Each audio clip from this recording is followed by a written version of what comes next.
Well, Bill, it's nice to be back with you this week. Always fun. Too much going on. That is really the case, yes. So this week we thought we would discuss the firing of the director of the Bureau of Labor Statistics. I wanted to review the closing of the offices of the Corporation for Public Broadcasting. And then we thought we would discuss this ongoing war of the governors about redistricting. So why don't you start us off? Well, this week, Donald Trump fired the commissioner of the Bureau of Labor Statistics, and it's caused an uproar nearly unanimous among the economics profession, but even a large number of Republicans in Congress are condemning this action, as well they should. In an action based on profound ignorance and lies, which is typical of Trump's usual approach to policy and decisions, President Trump fired Commissioner Erica McEnteffer following the release of a disappointing Bureau of Labor Statistics job report, namely that the number of jobs being created had declined. The president, with absolutely no evidence other than his dislike for the report, dismissed the data as, quote, rigged and, quote, manipulated for political purposes. Right. So that raises the question, what's in the report?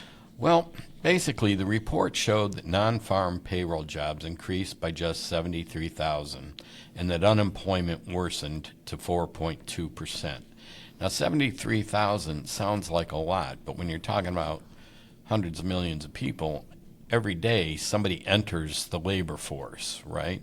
And some people exit. Sure. So with just the growth in the number of people, getting out of high school or graduating, or the number should go up.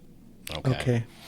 And there's a revision process, and during the normal revision process, which means that more surveys of the businesses and households are coming in from the previous months, we do a correction of the early reports. So the May's estimated job gains, and this is really significant, were revised down from 125,000 from 144,000 to just 19,000, which means there were almost no growth in jobs the previous month. Needless to say, Trump has found this decrease in job growth and increase in unemployment, we could say somewhat disappointing. So, for non-economists and non-statisticians, what is the jobs report?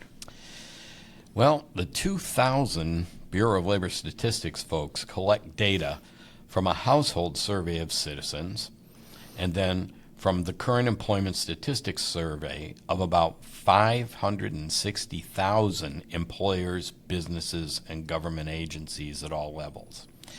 The results of these surveys are combined each month. Now, the problem with this is sending out surveys doesn't mean it gets returned in time for the monthly report. In fact, typically only about 70% are returned on time. Okay. So that's what the report is going to reflect. The reasons are obvious. People die. Businesses close. New people enter the labor force. New businesses open. Or the survey isn't answered because the person responsible is on vacation, sick, or busy. So the government continues to pester these folks until they return their survey, and then they revise the report 3 months later. And they do this because by then they have about 95% of the surveys returned. Okay. That makes the revised numbers much more accurate. Now, when the economy is stable, you can figure that next month will pretty much be like this month, only a little bit different. But during periods of expansion or contraction, the revisions, which Trump criticized along with poor job growth, tend to be larger. Well, he and his advisors have said that the commissioner rigged the numbers. Is that actually possible? No. First of all, the folks at the Bureau of Labor Statistics are basically economics and statistics nerds, said with love and respect, who are obsessed with one goal, getting the data right and on a monthly basis. This is a huge undertaking, so huge that the commissioner receives the survey results 48 hours before writing and releasing the monthly report. The commissioner runs the Bureau of Labor Statistics, but the process of collecting, collating, and combining the survey results is automatic. It is a regularized process over which the commissioner has no input or control. So in addition to delivering the report on very short notice, the commissioner spends most of their time doing what bosses do, running the place. They are an administrator and do not have any role in the process of preparing the information for the monthly report. The important role the commissioner has is making sure that there are plenty of roles in the Bureau of Labor Statistics restrooms. And a worthy job that is. But if that's all true, why did Trump actually fire Commissioner McEnteffer? He fired the commissioner because he didn't like the results. So basically, firing the commissioner was like killing the messenger. And the reason he did this is kind of strange. Well, not strange. In his case, it's typical. He's totally ignorant of the process I just described. He believes this political appointee has rigged the numbers. But of course, it is impossible for the commissioner to have done so because, as I said, the commissioner isn't involved in the process of producing the statistical information and doesn't even become aware of it until 48 hours before it's released. So in addition to being ignorant, Trump is stupid because he has given a reason for firing the commissioner that cannot be true. Right. Therefore, his statements made without any evidence falsely undermine integrity of a qualified and dedicated public servant, Commissioner Erica McEnteffer, and it's not true. Of course, Trump has only a fleeting acquaintance with the truth, if any at all. George Orwell's Big Brother would be proud of our budding fascist president, our very own liar-in-chief. Okay, I like that new title, but why are these numbers so important to Trump? The answer to that is twofold. First, what I've already said is, pointing out that Trump is a lying, correct imbecile is not news, but the consequence of this actions are news and important at that. First, these numbers are the result of Trump's policies. Tariffs and changes in tariffs have created a lot of uncertainty, which stops businesses from making new investments and hiring because they only do these things when they are confident they will make a profit. So his obsession with lowering interest rates won't work in this increasing uncertainty and will not create economic growth simply because if the firms don't believe there are profits available, they're not going to invest no matter what the interest rate is. Additionally, and this seems relatively obvious, laying off, furloughing, and firing tens of thousands of government workers and the thousands of additional people working for government contractors will cause unemployment to rise. Duh. And there are estimates that deportations and ICE raids have caused 100 million workers to leave the workforce. Now, leaving the workforce means that, you were willing and able to work, but you're afraid to go to work since the arrests are targeting brown-skinned folks indiscriminately because Trump meets to meet his insane quota of monthly deportations. Right. Right? In other words, you grab everybody and hope you can sort out 3,000 you can deport. The second reason is more important. Businesses rely on these numbers to be accurate and trustworthy. I mean, what holds society together is trust, even in our society. So these businesses need these numbers, and they need to be able to trust them when making decisions to invest and to hire. If they can't trust the numbers, they can't make good decisions. Also, state and local governments need this data for planning, since if the economy is headed into trouble, which recent data pretty clearly indicates that it is, they too must scale back on their plans, their spending plans, right?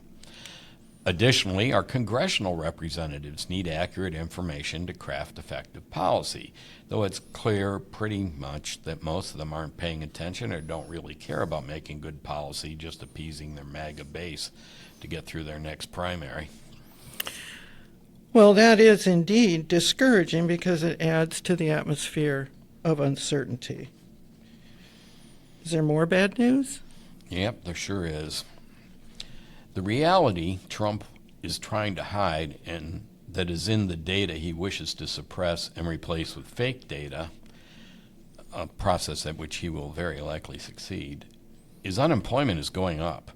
Jobs are getting scarcer, and inflation is increasing and will continue to do so as the tariffs really take hold. The tariffs are a tax on consumers, and it is what we call a regressive tax, meaning it hits low-income and middle-income families harder than more affluent ones, since a greater proportion of their income is spent on consumption. Wealthier people don't spend as much of their money on consumption. They save it, they invest it, they stick it into crypto or something.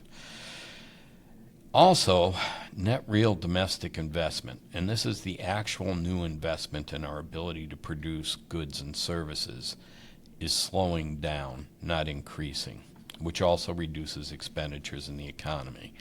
Now, when you look at something like the stock market, and it's going up and up and up, it looks like investment is increasing. But that's not real investment. That's monetary speculation and the secondary market on stock. Real investment is buying equipment and putting it to use, or building a business and hiring workers in the service industry. That is slowing down. All right? And that's the important investment to watch. Actually, the government is cutting programs, our public investment for necessary public goods, further decreasing total economic activity as well as employment. Right? So each of these things is subtracting expenditures which drive the economy. Now, we are heading towards, at the very least, a recession, and probably a long one. And if China wanted a plan to become the world's dominant economic power, Trump, the Republican Party, and Trump voters have provided them with the perfect recipe to incapacitate the U.S. economy and are implementing it as we speak. So this is devastating because you've said before you can't fix stupid. Well, fine, but do I have to be the person who suffers from all this stupid? The whole country's going to suffer. Yes, absolutely. There is a certain portion of the population that's getting an enormous tax cut, but that's like 1/10 of 1% of the Right, population. I understand that. Now, there's an irony here, because now Trump, this week, has to appoint a new commissioner who's going to report the correct statistical information. Now, keep in mind, this person will have no more control over this process than the previous one did. So, next month, he will have to fire them. If that doesn't happen, then the numbers really will have been cooked. And no one will trust the information provided by government sources any longer. In addition to harming business, it will force other organizations to try and compile this. I suspect that would be the various Federal Reserve banks. But it will keep the electorate uninformed, and big dumb brother Trump will have succeeded in crippling what's left of our democracy, which requires informed citizens capable of critical thinking. We can't be informed if we don't know what's going on, and we can't trust the information. Trump will be fine with that because he is uninformed and incapable of critical thinking. Oh, so he's like a god reshaping us in his own image. Yeah, but maybe the dumbest god ever. Well, okay. I could go along with that.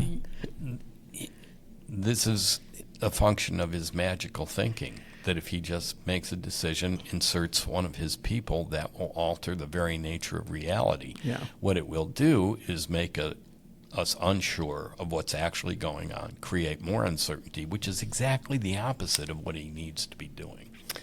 You know, he sent his chief economic advisor out to justify this in an interview. And the reporter asked an excellent question, which is, what evidence do you have that the numbers were cooked? And he said, the numbers themselves. That there hasn't been such a radical revision in his time, in his 40 years.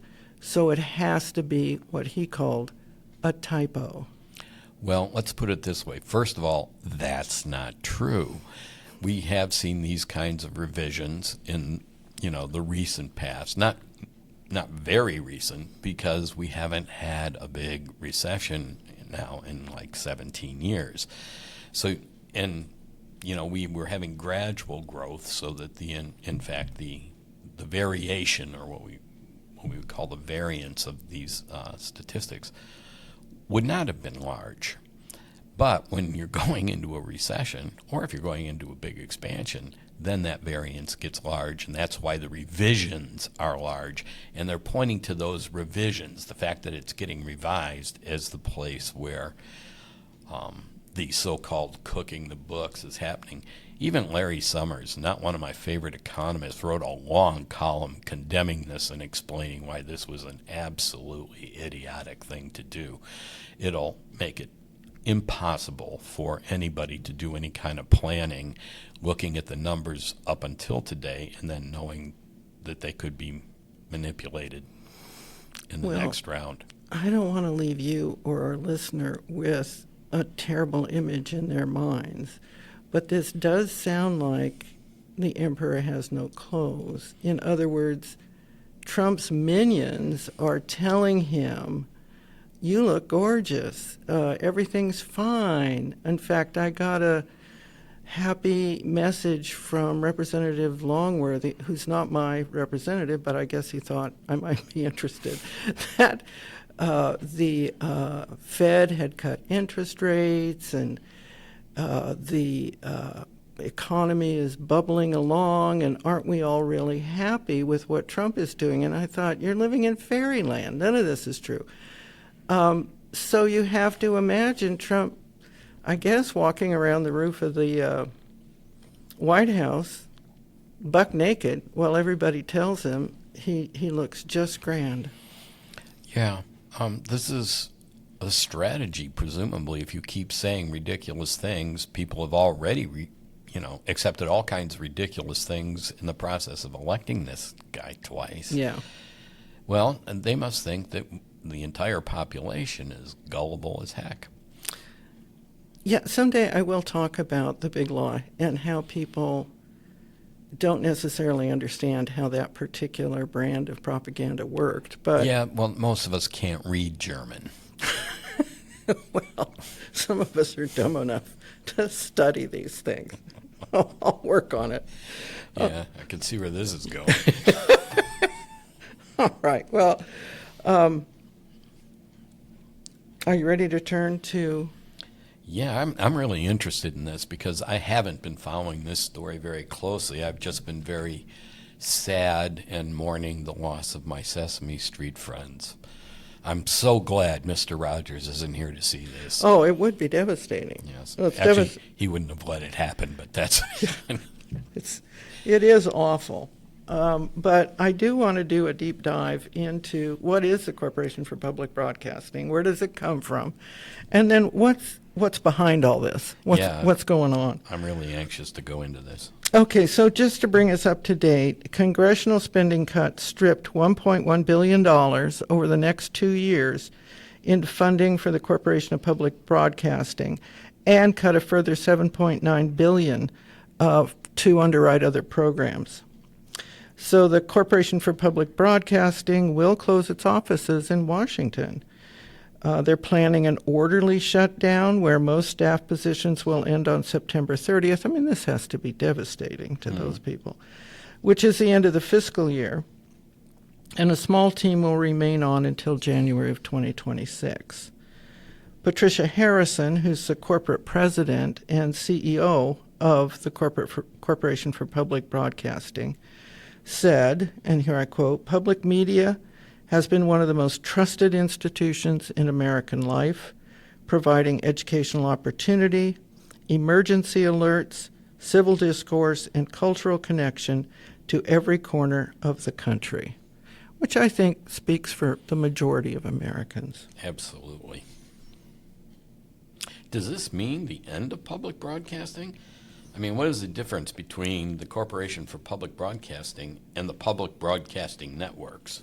Well, the good news is PBS and NPR will not go away, but they will be affected by the withdrawal of funds. Oh, The Corporation for Public Broadcast was signed into law in 1967 by President Lyndon Johnson on the grounds that funding public broadcasting was in the public interest. And that has been the law ever since. And if you recall, serving the public interest is the reason behind licensing broadcasters to use the public airwaves. So in our last broadcast, we explained that since the airwaves are owned by the federal government, that is by us, the people, commercial net stations using the airwaves had to comply with licensing standards to assure that they operated in the public interest.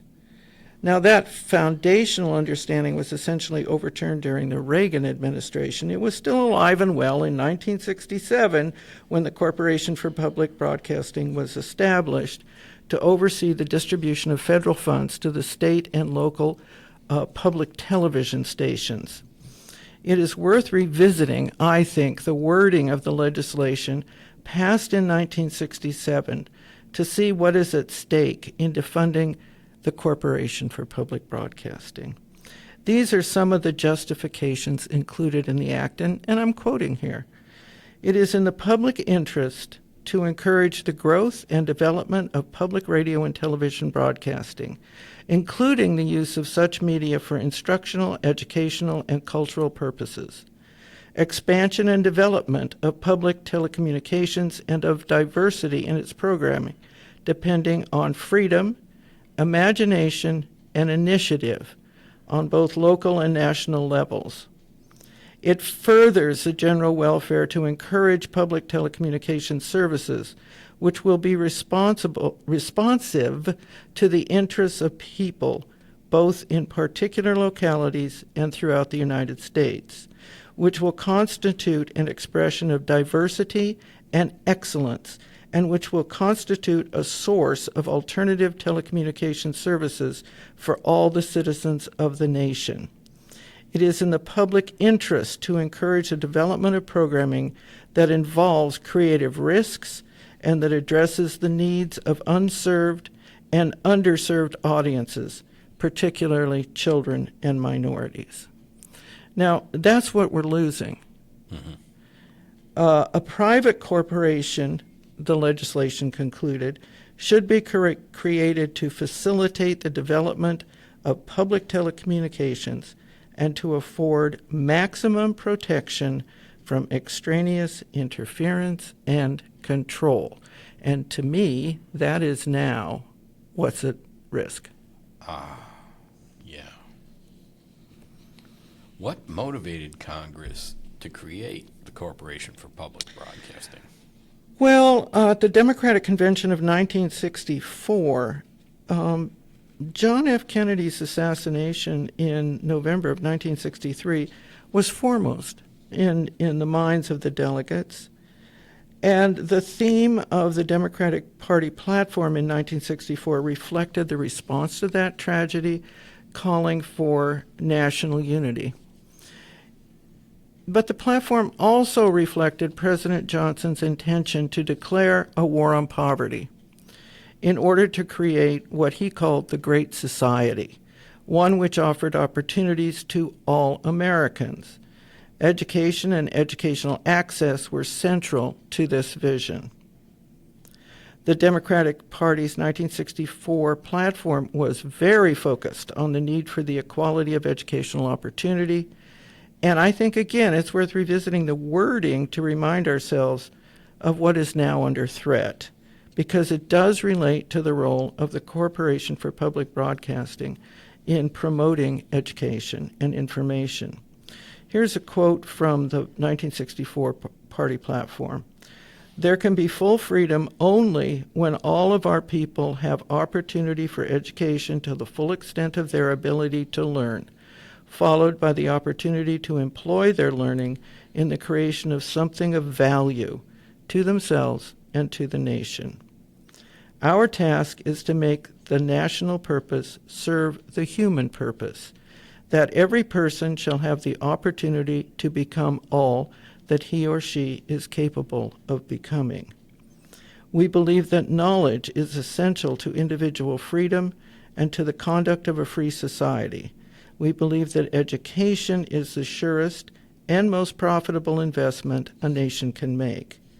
Regardless of family financial status, therefore, education should be open to every boy or girl in America up to the highest level which he or she is able to master.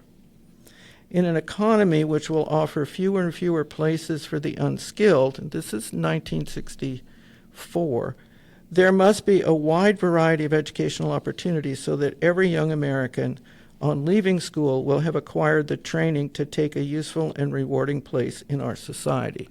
Now, this was the political climate that initiated federal student aid and underwrote the initiative for the Corporation of Public Broadcasting.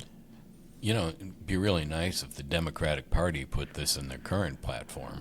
Wouldn't it? Yeah. Instead of staggering around in the wilderness. How long before the passage of the 1967 Act did public broadcasting stations exist? Well, it's interesting to go back to that history because really the Ford Foundation and the Carnegie Foundation are together responsible for creating the national public broadcasting networks we know today.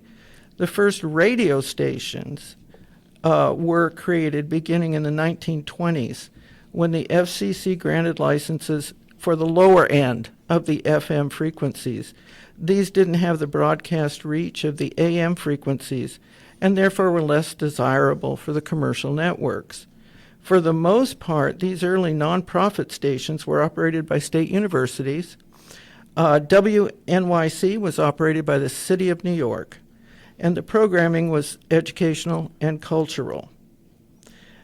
What changed is that in 1951, the Ford Foundation allocated $500,000, which at that time was a lot of money, to develop programming to air what was called National Education Television.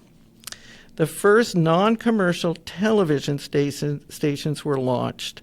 Some were affiliated with universities, while others were community-sponsored. Ford sponsorship over the next 15 years continued to support innovation in public television and to weave a loose network of affiliated stations. National Education Television did not initially produce programs, but it did import content from overseas, such as the BBC, and facilitated the distribution of programming produced by local affiliates. But then in 1966, NET produced controversial, hard-hitting documentaries on social issues such as poverty and racism.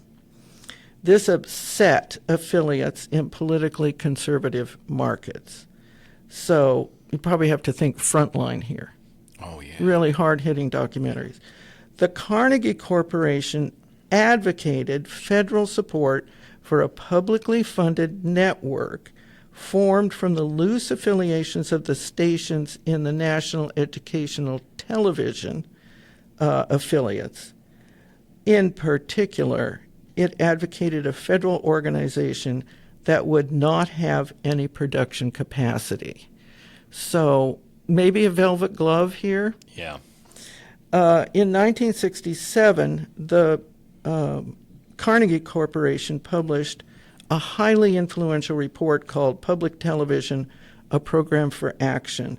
It attracted widespread public interest, and 1 month after it was published, President Johnson supported the recommendation for the federal government to help pay for the operations of public TV. The recommendation ultimately transformed educational television from educational television into public television, with federal funding distributed to individual stations and to independent production companies through the newly formed Corporation for Public Broadcasting. So this independent corporation is what produces the programs that we're all familiar with and then distributes them to the network. It does not do any production work.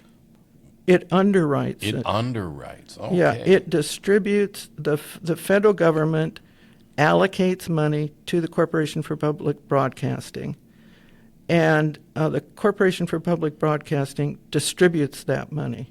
To whom? It distributes it to individual stations, but it can also distribute it to independent production companies who are doing the kind of work that comes under their aegis, but they don't produce anything. Mm-hmm. The far-right politicians complain that public broadcasting is biased towards the left. Since these allegations are essentially without merit, what lies behind this insistence on defunding? This is, I think, the most interesting part of the story. There is no independently confirmed evidence that the Corporation for Public Broadcasting or PBS or NPR or local public media stations are biased towards the left. Independent studies find that NPR and PBS are among the most trusted news sources across the political spectrum. NPR and PBS are assessed as less biased than cable news. Well, duh. And while they generally score as moderately left of center, they are far closer to the ideological center than either right-wing or left-wing commercial outlets.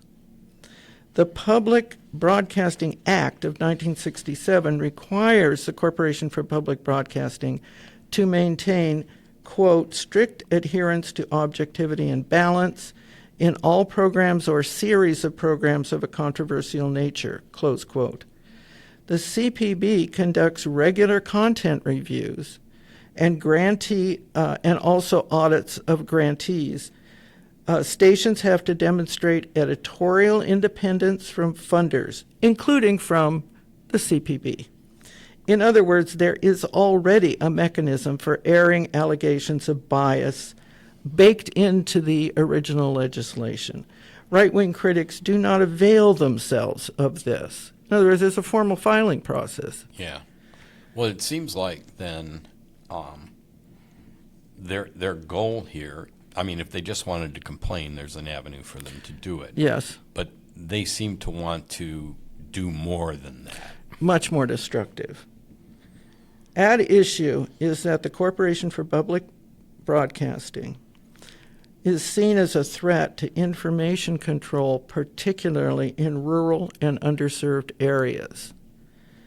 The long-term political advantage of dismantling the Corporation for Public Broadcasting and, as a hoped-for result, PBS and NPR, is to weaken competing narratives to the narratives promulgated by the right-wing MAGA base. Public reporting and analysis enjoys a high degree of trust, particularly in the rural areas.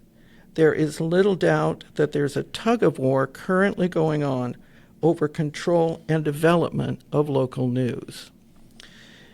Let me give you some examples.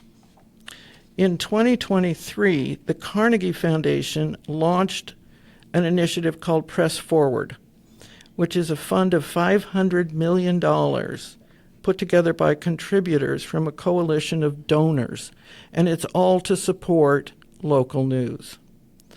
The goal is to address inequities in journalism coverage through revitalizing local newspapers, developing digital and online first publishers.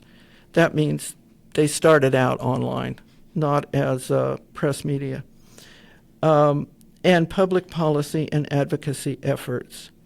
This is the rationale. Quote, like others across the country, we at Carnegie Corporation of New York have been greatly concerned by the growing polarization of American society and by the erosion of the forces of social cohesion. This is from Louise Richardson, who's president of the foundation.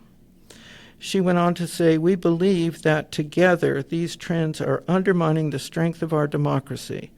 By investing in local news through the Press Forward initiative, we have an extraordinary opportunity to ensure that many more communities have access to local news coverage and fact-based information about issues that affect their daily life. In so doing, we seek to encourage unfettered civil discourse and freedom of speech, hallmarks of any vibrant democracy." So, Well, who could complain about that? well, yeah, who indeed? Local news coverage, especially in rural news deserts, was an important issue in the rescission bill. And a news desert means a place where there isn't any commercial broadcast going on at all. And we all know what's happened to the print press news. It's just disappeared. Smaller presses, smaller distribution newspapers. And this was an important consideration in the rescission bill. Senator Susan Collins, who's a Republican from Maine, and Senator Lisa Murkowski, who's a Republican from Alaska, spoke out against the rescission, highlighting the essential services provided by public media in remote and underserved areas, particularly in rural, sparsely populated regions. They both voted with the Democrats against the rescission. Now, the way that this affects these smaller stations is this. NPR does rely on the Corporation for Public Broadcasting, but only for a small percentage of its total budget. On the other hand, the 1,000 member stations get a significant proportion of their operating budgets through CPB. Similarly, PBS gets about 15% of its revenue through CPB. Smaller stations, and especially those serving large rural areas, will find the cuts devastating. They're thinking many of these stations will simply have to close. I remember back when, your public broadcasting station would basically have open mic night where they would just set up a camera and whatever people wanted to come and do on the public station. Yes, it was a real community service. Yeah. Yeah. Now, how did the merger of Skydance and CBS and all that how did that fit into this mess? Part of the merger that you just mentioned, CBS was required to agree to give more support to local affiliates for their local news coverage. And the CBS local affiliates' eyebrows went up because this sounded to them like an effort to overly influence their content, which of course they don't want. During a Senate Appropriations Committee hearing, Senator Tammy Baldwin, Democrat from Wisconsin, said she is continuing to work with her colleagues across the aisle to restore the Corporation for Public Broadcasting funds to the fiscal year that begins October 1st. And Representative Don Bacon, Republican from Nebraska, said that he received assurances from the leadership that PBS would receive funding for next year, and CPB would go to annual funding after that. So I think overall there's an ominous hint here that includes the intention to take control of the CPB as a way to take control of those rural news outlets. In April, Trump attempted to fire several members of the CPB governing board, but he was blocked because CPB is a private corporation. So perhaps the plan is to revive the CPB with new board members that he approves of. I don't know. But for the intention to fund the Corporation for Public Broadcast annually, that is against the law under the current legislation. By law, the CPB receives allocations 2 years in advance of the fiscal year when the funds will be spent. So the funds that were cut were allocated under the Biden administration. In other words, the rescission was of funds allocated 2 years ago by Congress, and this provision is in the legislation to prevent undue political interference or pressure on the CPB. So if they're planning to allocate funding to the CPB 1 year at a time, beginning fiscal year 2026, well, they're breaking the law, but in addition, it's very ominous. It sounds exactly like a way to put political interference and pressure on the CPB. Yeah. So I would say not good. This is frightening in many ways because it's smart, and it's not what we expect from these people. I mean, a lot of thought has gone into how to manipulate this corporation to, influence it politically, and it's like it's pretty centrist now. Yeah, absolutely. And I mean, it's hard to think of, a radical version of Sesame Street or, the programming that they've been producing and underwriting, They're not terribly concerned about that. They're concerned, I surmise, it's news and commentary. They want to control those narratives about issues of poverty, issues of racism, issues related to gender, including abortion, immigration. They want control of those narratives.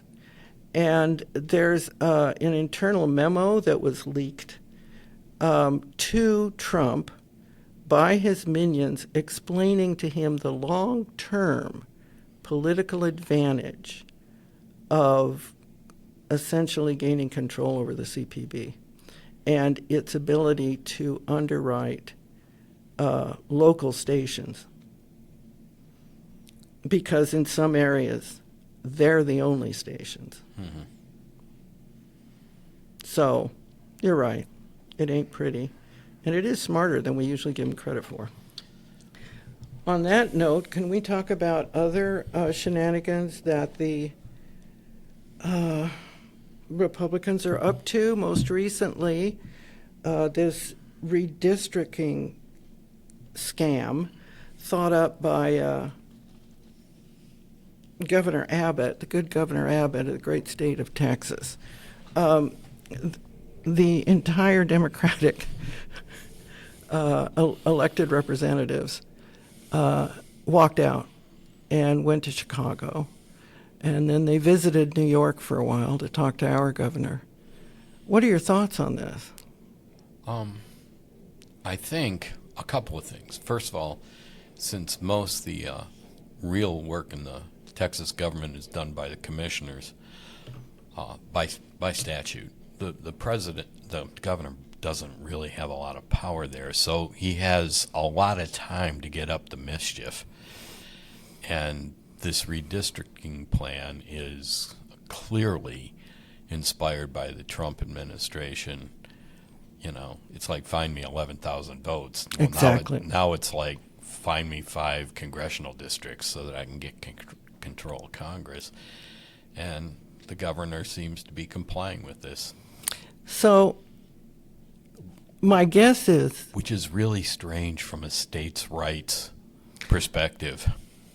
Yeah, it's also strange that the governor said of the Democrats who left the state, well, Texans don't run away from a fight, only his trying to gerrymander his own districts, his own state, is running away from a fight. It's running away from the loss of popularity that Trump can read the cards and see. Yeah. So talk about cowardice. What happens, though, if they don't come back? Well, he's asked for the courts to intervene. Again, strange. If they can't get a quorum, they can't vote on the redistricting. Right. That's why they're out of the state. And they can't be compelled by the state troopers to show up, like they would in the national level where the federal marshals could bring them. Right, because the state subpoena doesn't have any effect. It has no effect once they're outside the boundary. Yeah. And didn't Colorado's representatives do this a couple of years ago? Yeah, and so did Oregon's. Yeah. Yeah. So, they're touring the blue cities of the north to find out what to do. But it's the only effective way they can stop with a Republican-dominated state legislature. Well, I think that's what's interested me, because so many editorials have said, "Oh, you shouldn't be doing this." And I mean editorials from the left, like Politico. It sets back the trend toward using independent commissions to draw these maps, and therefore it's retrograde, and tisk, you shouldn't be doing this. But I heard one commentator, and I don't know, he may have been from the state of New York, saying, well, this time, unlike the way Democrats usually engage in these sorts of fights, we're not bringing a pencil, we're bringing a knife. And I think a lot of people feel that way, that the normal way of doing business is fine unless the other side is cheating. And then it's not okay. Yeah. But this whole process of gerrymandering is not new. And I mean, there are obvious solutions where you just sort of draw squares around the circles around the population, make them contiguous. So there's a long history of weird congressional districts and attempts to doing it. What's different now? It's in between the census years. That's right. Because usually the redistricting occurs after the census. Mm-hmm. And of course, New York State, curiously, as a result of the last census, lost a legislative seat. In fact, I think may have lost two. But I have questions about that census. But beyond that, it's redistricting prior to and off-year election at the instruction of the President of the United States seems to me to be a bit unusual, because it's not based on any census information. Mm-hmm. And what's also interesting is, first of all, there have been Democratic governors that have reacted, Newsom and our own, Governor Hochul, who have said, well, okay, we'll do this too. And they seem to have thought through how they're going to do it. They'll have a referendum in California. And in New York, there's a series of deadlines that have to be met for redistricting. But the point is, this is not the way to run a democracy. There are also Midwestern states like Ohio that are getting ready to do this same thing. So you could have this rolling chaos across the country as states scramble to maintain the majorities that they want. And I just think it's not only shambolic, but it does undermine confidence in democracy. Yeah, we need to be clear about who the they is here. I mean, what is the impetus for this outbreak? This is not something that states are thinking of independently. They're reacting to this to reinforce the existing power structure both within their state and national. Well, precisely. And the reason Trump called Texas is that he's hearing from his analysts on the right that the Republicans could lose 40 seats, 40, because of the profound unpopularity of all of his policies, not just one or two, but all of them. So what remains for him is the MAGA base, period. Because independents are fleeing. Even white men are fleeing. No offense to white men on this, but that has been a core group for him. So he's losing, and he is rigging the election just the way he tried to last time. But the weird thing is, he's already a lame duck. So is he just focusing on the midterm elections for his last 2 terms, or is he just, I mean, Trump doesn't care who the next president is. I mean, you know. No, but the people around him do. I know, but, you know, they're... Well, we've just seen this. There's this group, and I would associate them with Project 2025, who are looking for the long game, that they're not just trying to defund Corporation for Public Broadcasting right this second. They're looking to change the whole nature of control over public broadcast for the long term. This is an interesting thing. They're using the incompetence of this administration, whoever they are here, to implement policies that they can use now with the MAGA base. But the MAGA base is a cult of personality. I agree with you. It's not like someone is going to catch that fire and bottle it for the next election. I mean, that's what the governor of Florida tried to do, and it just fell flat on its face. So. Well, I do agree that the issue of charisma and the cult of personality is at work here. But if you can, what's behind this, it seems to me, is clear. Besides that, I don't think that they're done with the Trump agenda. And if the control of the Congress changes at the midterm elections, which is what, of course, the Democrats are hoping for, the rest of his agenda is gone, and probably the unraveling of a lot of what he's already put in place.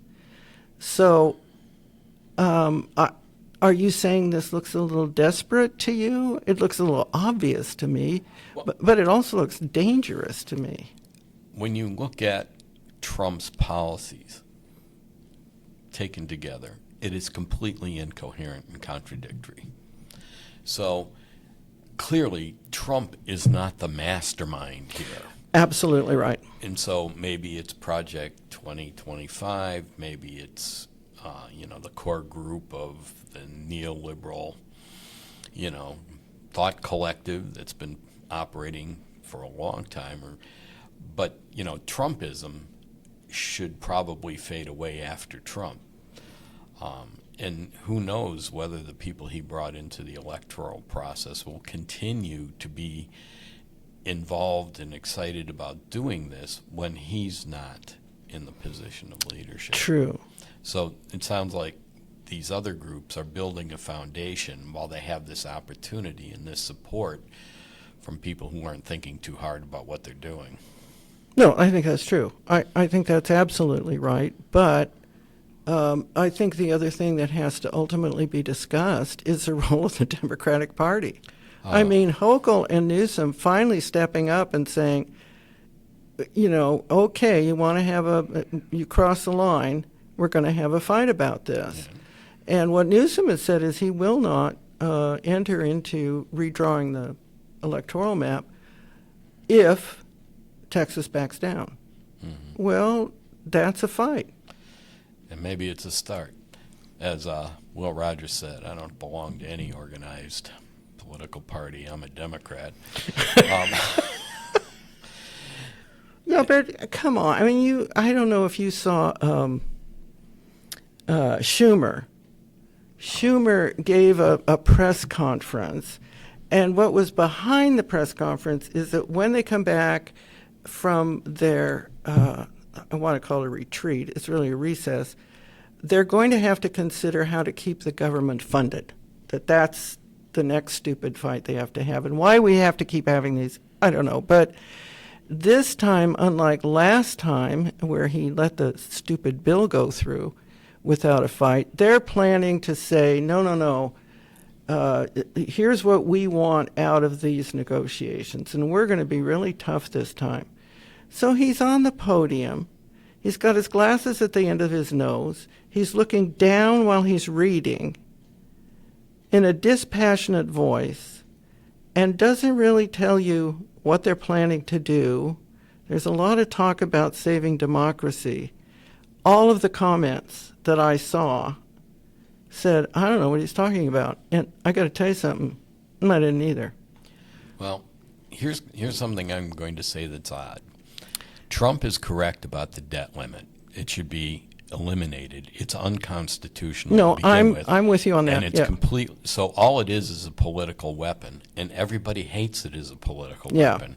So they ought to get rid of it. It would be much more powerful if the Democratic Party used that opportunity to hold that up, to articulate a series of different policies rather than just spending agendas that had to be considered. But this is just like, a backroom brawl. This is not going to accomplish anything because eventually they must, Fund the government. Yeah. Well, I agree. We're back to the question of the state becoming a spectacle.